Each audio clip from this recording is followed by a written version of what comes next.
Oke teman-teman, nah sekarang kita akan membuat coding dari tampilan atau aplikasi kita ini ya. Tadi kita sudah di video sebelumnya kita sudah bikin tampilan atau interface dari aplikasi kita. Nah sekarang kita akan melakukan coding, pengkodean ya. Nah untuk menghubungkan ke database, jadi kita memerlukan di sini dua buah Java class. Yang pertama kita akan bikin Java class data handler ya. Buka tampilan project seperti ini, kemudian teman-teman cari package lokasi di mana tempat main activity.java teman-teman diletakkan. Ya ini ya. Jadi main activity yang ini, file Java atau kelas main activity ini letaknya ada di dalam ada di dalam package namanya com.benirh guestbook. Ini nanti sesuai dengan nama package-nya akan sesuai dengan nama package yang teman-teman bikin di awal tadi ya, di awal pembuatan project. Klik kanan di package, kemudian klik kanan di package ya, oke, new, kemudian new Java class.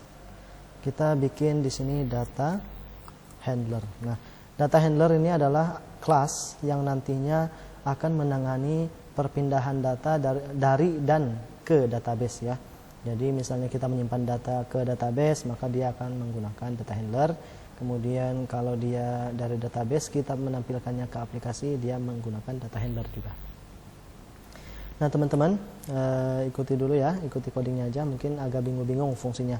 Jadi saya nggak akan terlalu banyak atau secara detail menerangkan fungsi dari dari instruksi, akan tapi ya kita lakuin aja dulu, lakuin aja bareng-bareng.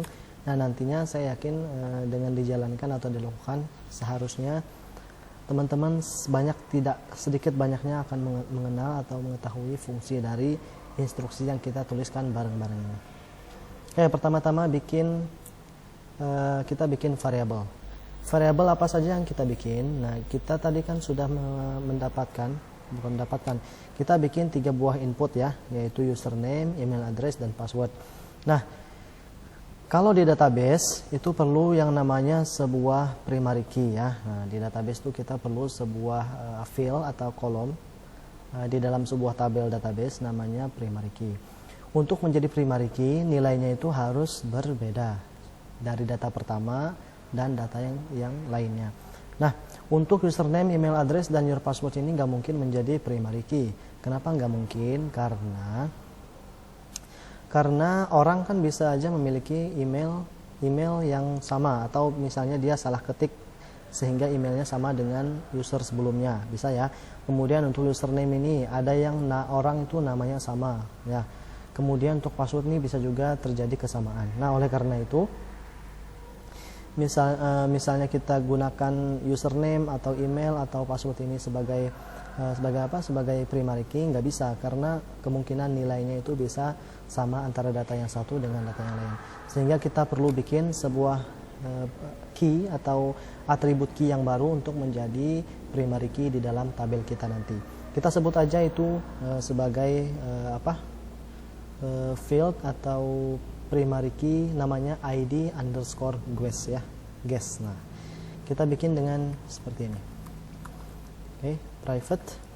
Private ini adalah access modifier ya. Jadi kalau dia private artinya variabel yang kita bikin ini tidak bisa diakses dari luar kelas data handler ya. Tipe datanya integer, kemudian nama dari variabel ini adalah guest. Nah, ini untuk menampung ID dari si data di tabel atau database. Yang kedua, tentunya kita menggunakan string nama untuk menampung, bukan nama ya, name itu kan kita harus sebaiknya kita sesuaikan dengan ID dari input kita aja ya. Oke. Ini untuk menampung inputan name, kemudian tadi ada berapa lagi? Ada 2 ya. Ada email. Tipe datanya string. String itu karena ya yang kita input di situ kan berupa karakter ya, bukan angka ya.